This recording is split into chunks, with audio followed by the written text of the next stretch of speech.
All right. So I want to talk about Lauren Marx. Mm-hmm. I found this book, Sacred Decay, at the bookstore. And the moment I picked it up, I was like, ooh, I think Toya will really like this.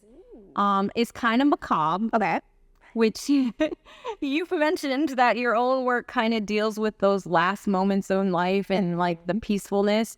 And I think this really epitomizes that because it's a little bit grotesque, but there's a softness to it. Yeah, very. And it has a bit of whimsy. And so I thought, like, This is. all right.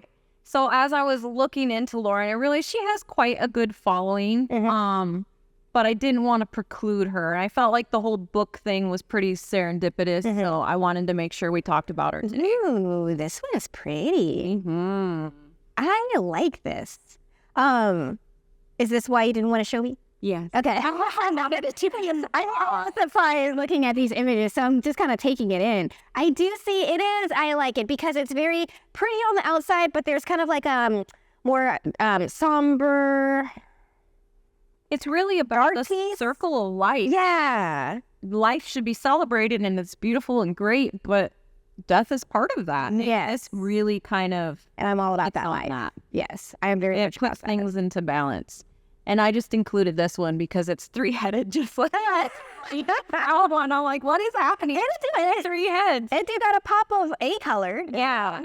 And I know, like, there's a lot of symbolism in her work, and I couldn't even venture to say what most of it represents. But I know she kind of takes influences from not only like scientific illustrations, which you can kind of see, but also a lot of religious symbolism and some mythology and all kinds of depth that I'm probably not even getting, but I'll look at it and take it for what it is. And I think there's something to be said for that too. Oh yeah, definitely. I can see this in kind of like an oracle deck kind of way if you're into that sort of thing. Because you can see you can use like numbers. Okay, so there's like 3 moths in the back that can symbolize something. The moths themselves, there's 3 heads. We got 3 moths. We have 3 animals, and me looking into it already. Yeah, I'm into that sort of thing. So yeah, I could see this easily. That type of flower or like the grass that's being used, the type of birds that are there. I do see more moths. So those moths are a little bit hidden as well. So that can read in. It's like 3 And then the grass is 2, right? Or maybe it's 4. Can't quite tell. 4, 5.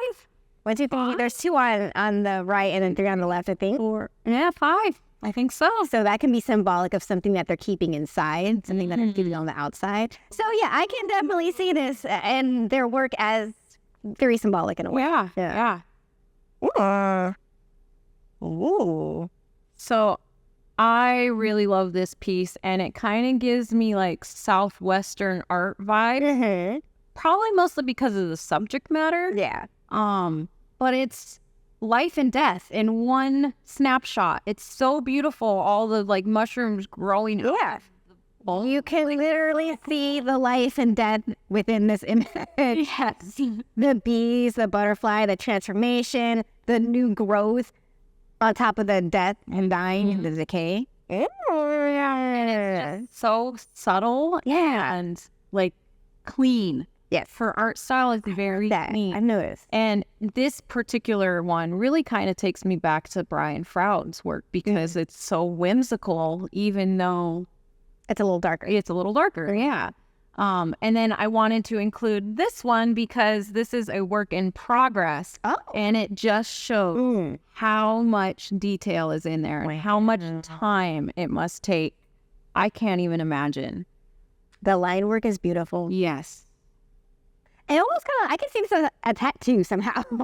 Yeah, I've had a very long time. Oh, yeah. But it's, yeah, the line work on its own. But then once you start to get that dimension in there, and as it is right now, even as an unfinished piece, you pretty much have 2 colors. Yeah. And I think that's really working for me. I'm going to be interested to see if a lot of other colors pop up or if the palette is kind of kept. Oh, yeah. I don't know. This is just gorgeous. Yeah. Things to think about. Yes. Art that makes you think. Yes, I like that. Ooh, here for it. Thank you for watching this clip of Spotlight with Purple Easel. We're art instructors at SoCal's largest paint sub studio.